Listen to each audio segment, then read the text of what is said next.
Para mí es un privilegio poder seguir con la exposición de la palabra de Dios. Y de momento estamos en la segunda epístola de Pedro y hoy vamos a cubrir los versículos 8 al 11. Segunda de Pedro, capítulo 1, versículo 8 al 11. Y el tema de la exposición de la palabra de Dios de hoy es estancamiento o crecimiento.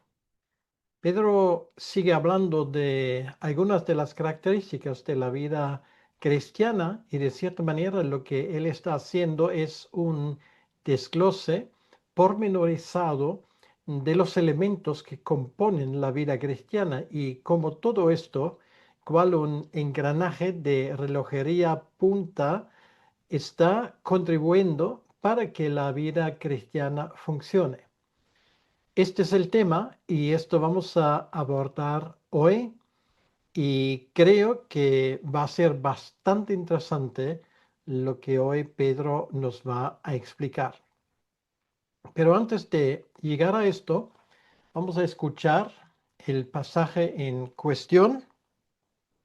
Segunda de Pedro capítulo 1 versículo 8 dice así: Porque si estas cosas están en vosotros y abundan, no os dejarán estar ociosos ni sin fruto en cuanto al conocimiento de nuestro Señor Jesucristo.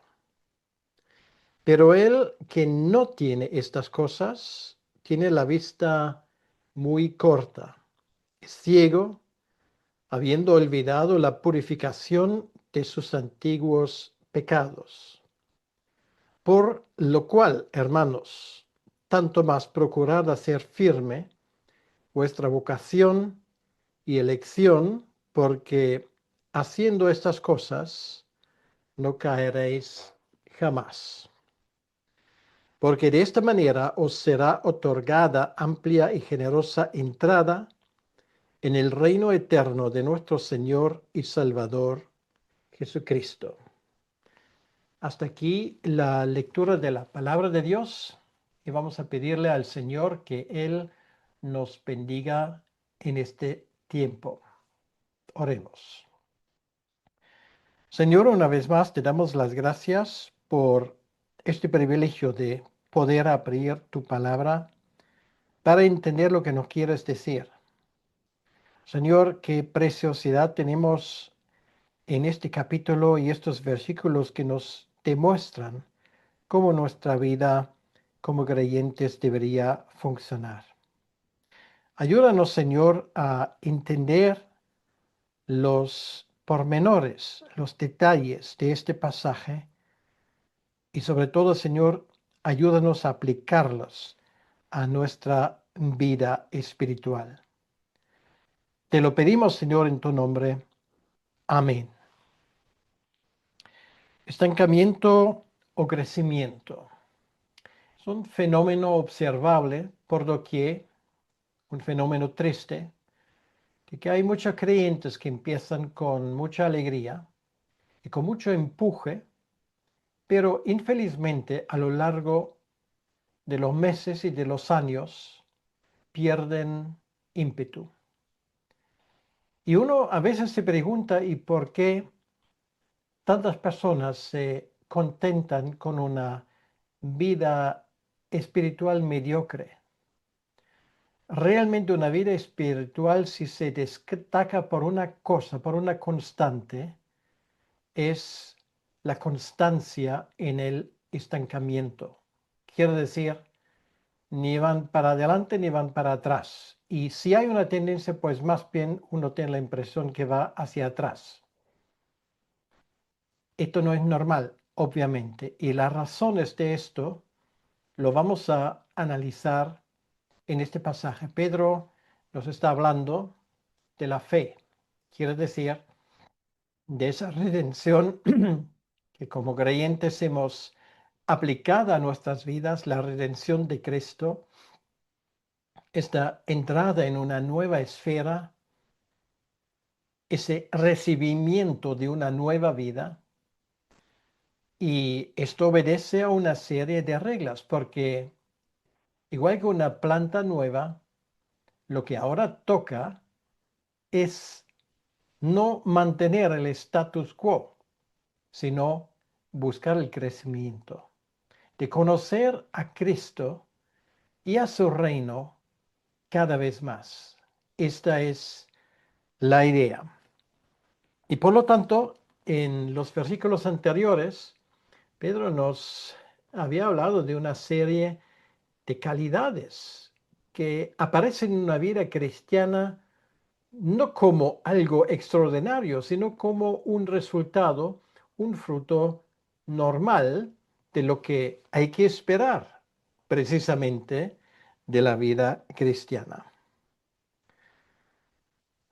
Y es exactamente como él empieza, porque si estas cosas están en vosotros, bueno, la idea de lo que él dice es que si tú eres creyente, lo normal son esas cosas que hemos visto y estudiado en los versículos 5 al 7 la última vez. Entonces es normal que estén en la vida de un creyente, porque si no están, pues me vas a decir que en qué exactamente tu vida se distingue de la vida de una persona que no es creyente.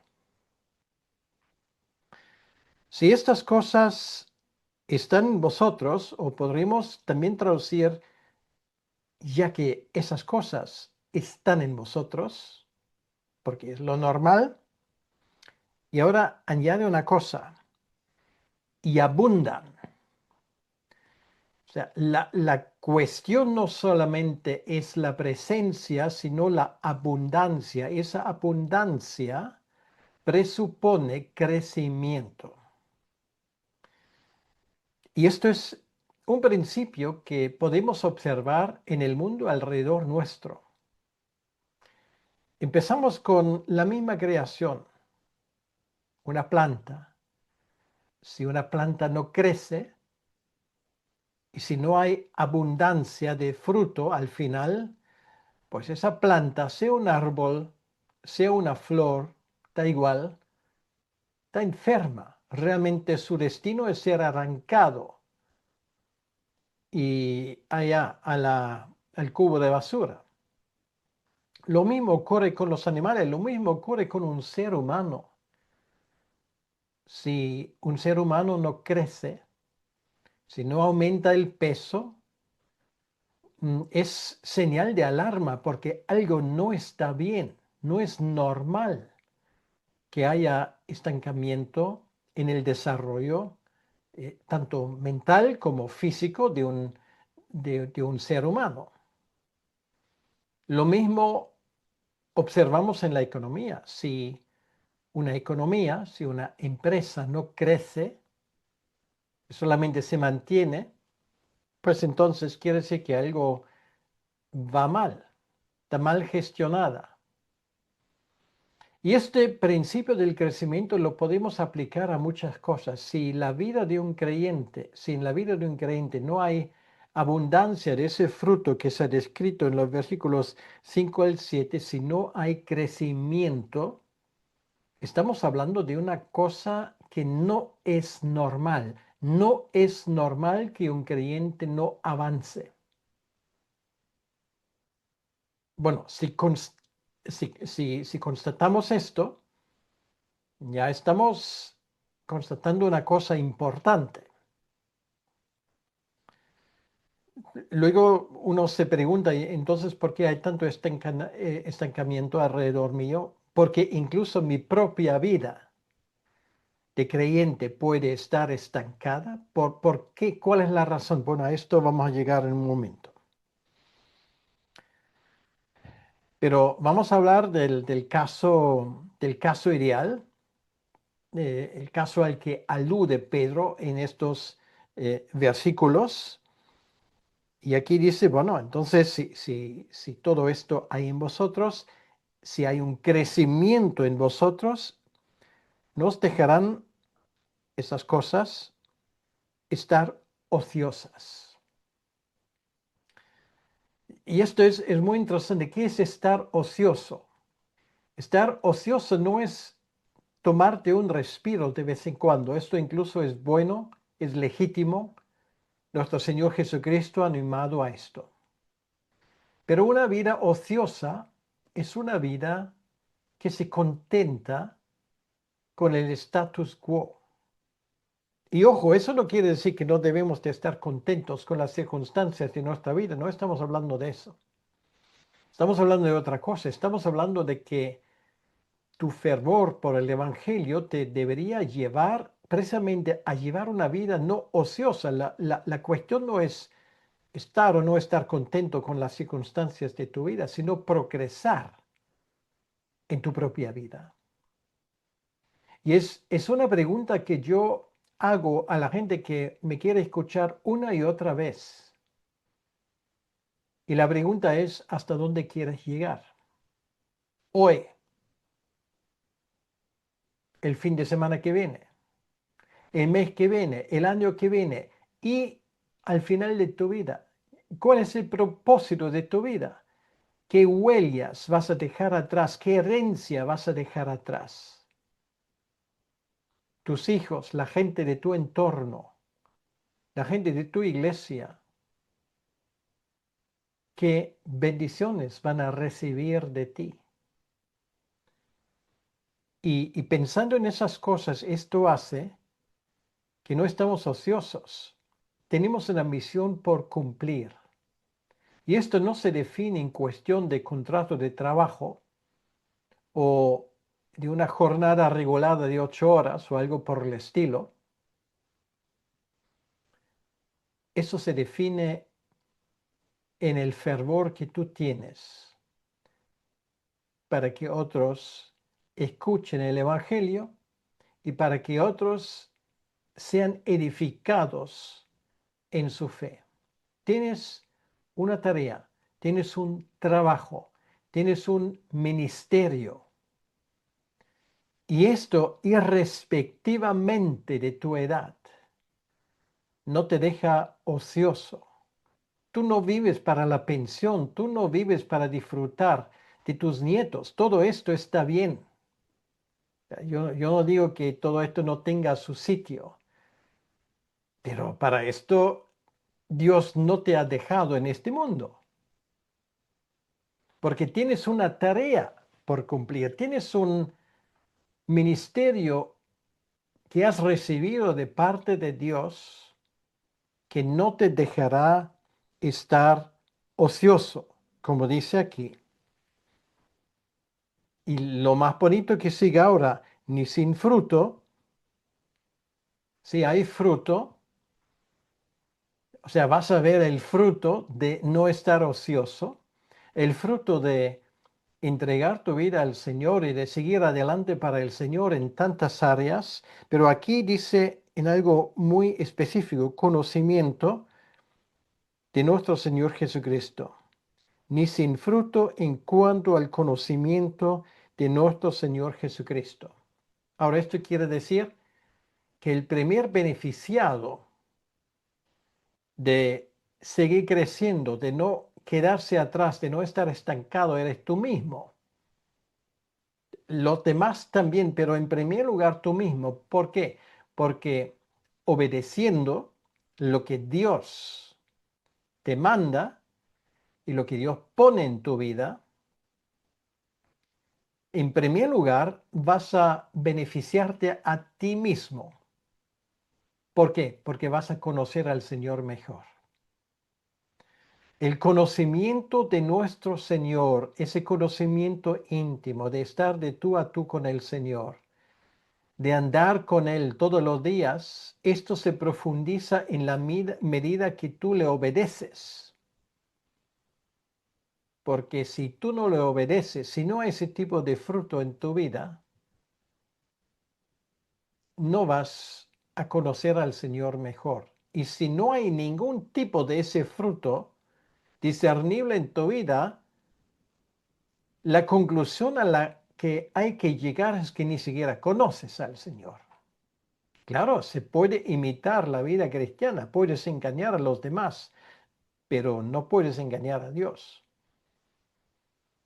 Y el elemento que nuestro Señor Jesucristo nos ha dejado para conocer y hacer la diferencia entre una persona que es un cristiano auténtico y una persona que no lo es el fruto. No las palabras, no la pretensión, no el hecho de que alguien haya en algún momento hecho una oración y luego se ha olvidado por completo de lo que ha orado, sino es el fruto. Y de eso estamos hablando en ese contexto. ¿Quieres conocer al Señor Jesucristo cada día mejor? Entonces obedécele, síguele y haz lo que Él te manda. Vas a aumentar tu conocimiento de Él y habrá crecimiento en tu propia vida, no estancamiento. No vas a dar un paso en adelante y tres atrás. Ahora, esto en cuanto donde funcionan las cosas como Dios ha mandado, pero infelizmente, también hay lo contrario. Hay vidas de supuestos cristianos donde esto no se encuentra ni hay forma de discernir ese fruto que viene de parte de Dios. Por eso Pedro sigue, pero el que no tiene estas cosas tiene la vista muy corta. O peor, lo que sigue es ciego. Allí hablamos de un tema bastante interesante. ¿Por qué crees tú que vivimos hoy en un tiempo con muy poco discernimiento espiritual? ¿Por qué muchos creyentes se dejan embaucar con facilidad con algún impostor que anda por ahí prometiendo el oro y el moro en el reino espiritual y realmente no hay esencia, no hay autoridad detrás de sus palabras? ¿Por qué crees que hay tan poco discernimiento, conocimiento en tantos creyentes que te están rodeando? Y tal vez, no lo sé, tal vez incluso en tu vida misma. ¿Por qué? ¿Cuál es la razón? Pues aquí la tienes. Pedro dice, el que no tiene estas cosas. Esto va hacia atrás a lo que él ha explicado en los versículos 5 al 7. La diligencia, virtud, conocimiento, dominio propio, paciencia, piedad, afecto fraternal y amor, donde esas cosas no están y no están porque obviamente hay un problema de crecimiento, hay un problema de nutrición espiritual, hay un problema de comunión, de que el Evangelio no está enraigado profundamente, donde esas cosas no hay, la gente no discierne. Y esto no es cuestión de inteligencia, como la mayoría de ustedes saben, yo me muevo bastante en el mundo teológico. Bueno, en el mundo teológico que tienes mucha gente muy inteligente, pero hay mucha gente con uno y varios doctorados incluso en teología o en divinidad, como se dice, que están más ciegos que un murciélago por la noche. Están ciegos, o por lo menos tienen la vista corta en cuestiones teológicas. Ese tipo de fruto que aquí se ha mencionado no hay en su vida. Sí, tiene muchos libros, tiene sus titulaciones, Se les tienen por un experto en cuestiones de cosas sagradas y no hay fruto en su vida. No conocen al Señor. No hay crecimiento. La cosa más trágica que puede existir.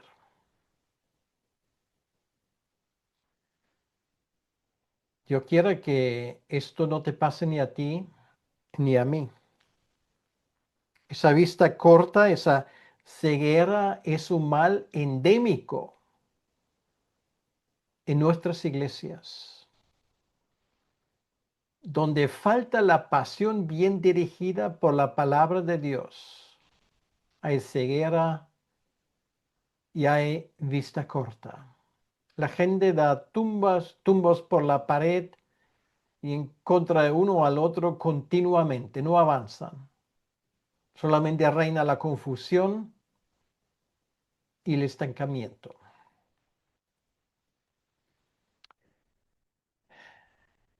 Una de las razones es porque hasta se han olvidado los fundamentos de la misma fe. Dice aquí, habiendo olvidado la purificación de sus antiguos pecados. Vamos a ver, tú y yo, todos, tenemos nuestro historial. En algún momento determinado nos hemos dado cuenta de la inmensa cantidad de pecados que el Señor nos ha tenido que perdonar. Esto normalmente ocurre en el momento de nuestra conversión. Y sé que hay gente que no ha vivido una conversión dramática porque tal vez siempre ha conocido al Señor, porque han disfrutado de una niñez en un hogar cristiano. Bendito sea Dios, pero aún así, en algún momento te has dado cuenta de la inmensa cantidad de pecados que Dios te ha perdonado por el sacrificio de Jesucristo en la cruz. Esta es la base de todo. Y el Señor Jesucristo mismo ha dicho en una ocasión, Él al que ha sido perdonado mucho, este mucho ama. Bueno, a todos nosotros ha sido perdonado muchísimo. Y esto quiere decir que nosotros somos deudores de una deuda inmensa, inmensamente grande.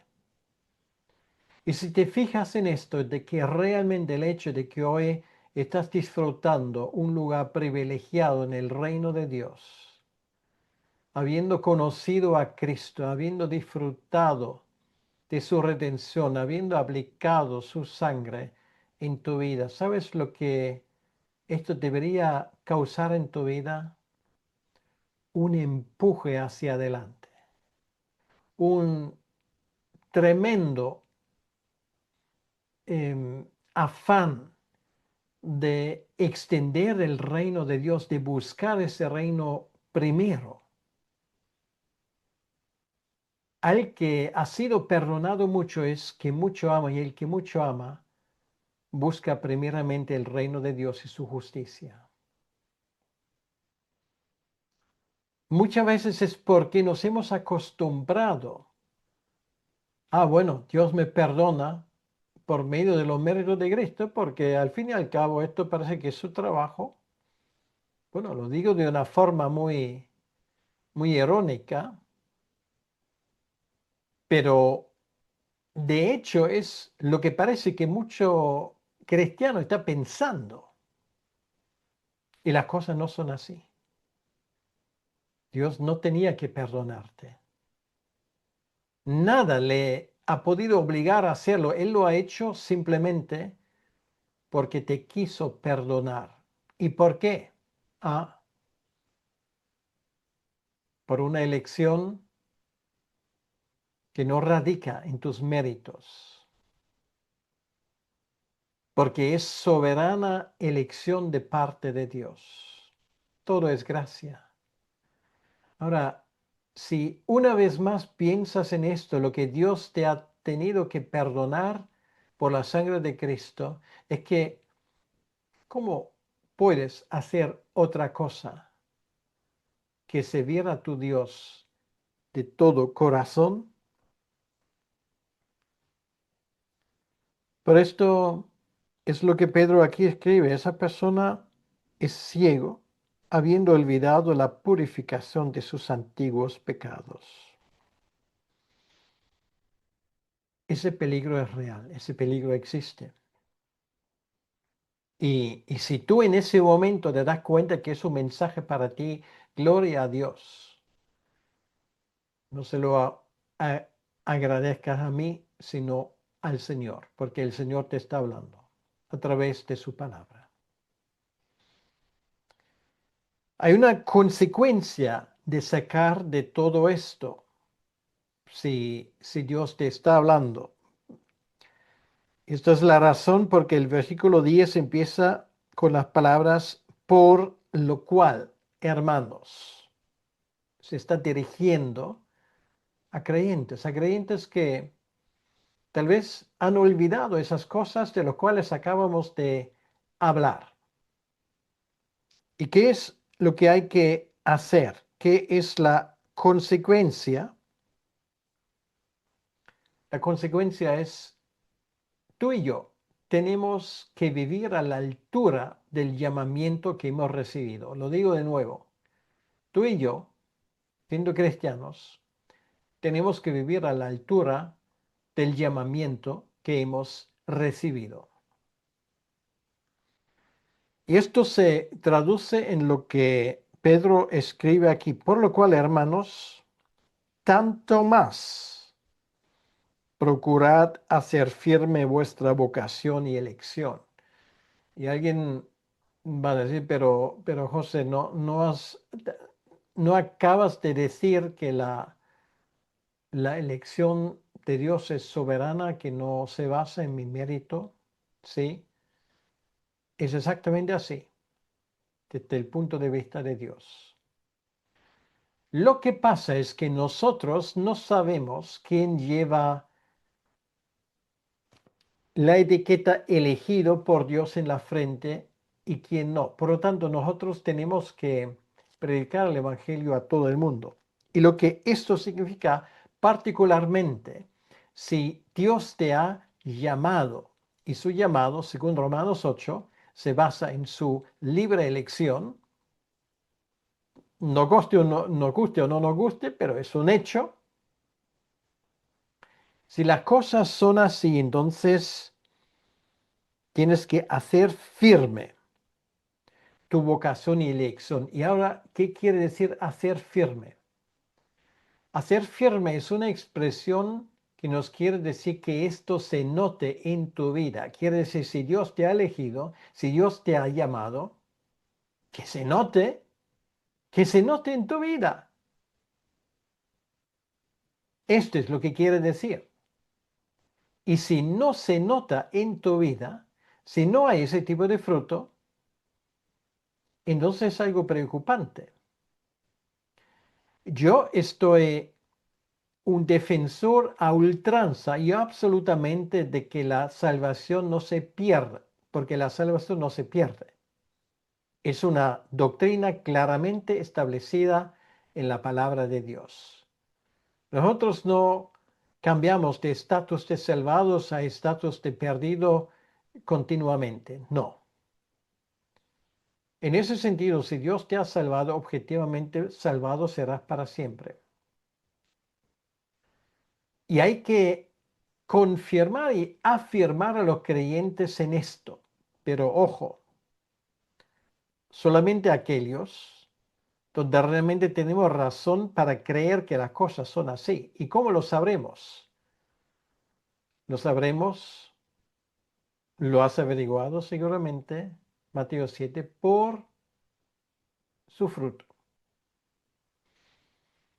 Si tú ves una vida cristiana que no se diferencia en nada de una vida de una persona que no es creyente, porque se quejan igual, se preocupan igual, riñen y discuten igual, son egoístas igual que los demás, no aman a los demás igual que el mundo no ama a los demás. Entonces, déjame decir que no hay ninguna razón para pensar que esa persona, con mucho que salga de su boca, es creyente. Y yo sé que esto suena muy duro y va al garete toda esa teología de basura cuando dice, no, lo importante es que hayas hecho una oración de entrega, entonces esto es señal de que estás salvo. Bueno, ¿dónde exactamente en la Escritura dice esto? Parece que el Señor Jesucristo no conocía ese tipo de teología, ni tampoco el apóstol Pablo, ni tampoco el apóstol Pedro, ni tampoco el apóstol Juan, ni tampoco Judas, ni tampoco el autor de Hebreos. Ninguno de los autores del Nuevo Testamento sabía de esta teología maligna.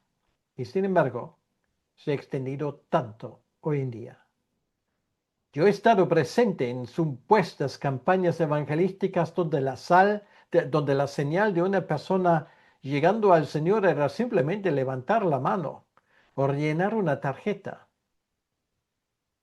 Y la gente que organizó las campañas, luego en sus cartas de oración dice, bueno, 120 personas se han convertido. Deberían haber dicho, 120 personas han levantado la mano, de los cuales el 98% el día siguiente ni se acordaba de lo que hacía. Esto es la cruda realidad.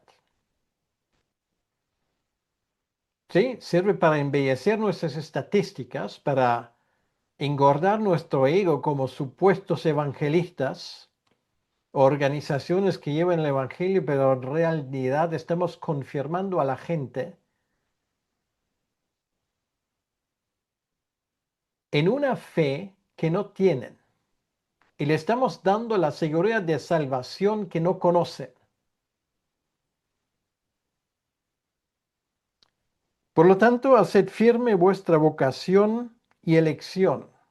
Bueno, la vocación es cuando tú escuchas la voz de Dios y cuando empiezas a seguirle. Esto es un momento glorioso del cual muchos de nosotros nos acordamos.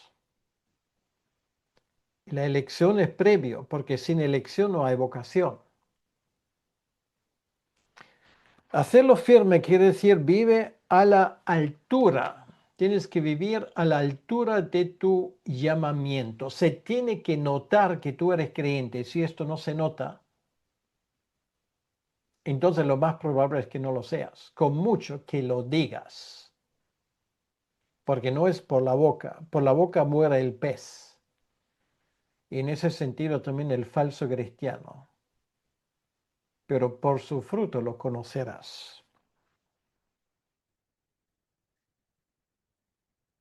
Pedro termina ese versículo 10 porque haciendo estas cosas no caeréis jamás. Quiere decir, si tú miras tu propia vida, y tal vez escuchas a otros que están analizando tu propia vida, notarás señales de alarma a tiempo y puedes corregir, porque esto es señal de un creyente auténtico que se deja corregir. Y esto quiere decir que no solamente, bueno, aquí no es cuestión de perder la salvación. Aquí sí, si no caeréis jamás. Quiere decir que te evitas muchos problemas en tu vida. Muchos problemas. Ahora, por un momento piensa, ¿cómo ves tu vida? Hay un crecimiento. Estás hoy, y vamos a ser generoso, has avanzado, estás más avanzado en tu vida espiritual que hace un año, ¿sí o no? Ahora, si la respuesta no es un rotundo sí, yo en tu lugar, yo me preocuparía. Porque la siguiente cuestión es si no hay crecimiento en tu vida, ¿por qué no lo hay? ¿Cuál es la razón? ¿Qué te impide crecer en la fe? ¿Qué te impide conocer al Señor Jesucristo mejor? Y si esto es así, pues busca ayuda. Acude a tu pastor, a tu anciano, a una persona de confianza, da igual a quién, pero acude a esa persona que tienes cerca y pide auxilio.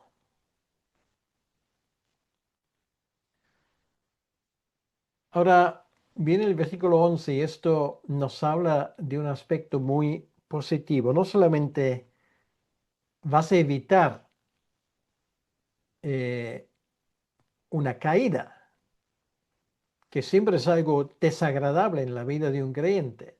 No solamente vas a evitar esto, sino además aquí dice, porque de esta manera os será otorgada amplia y generosa entrada en el reino eterno de nuestro Señor y Salvador Jesucristo.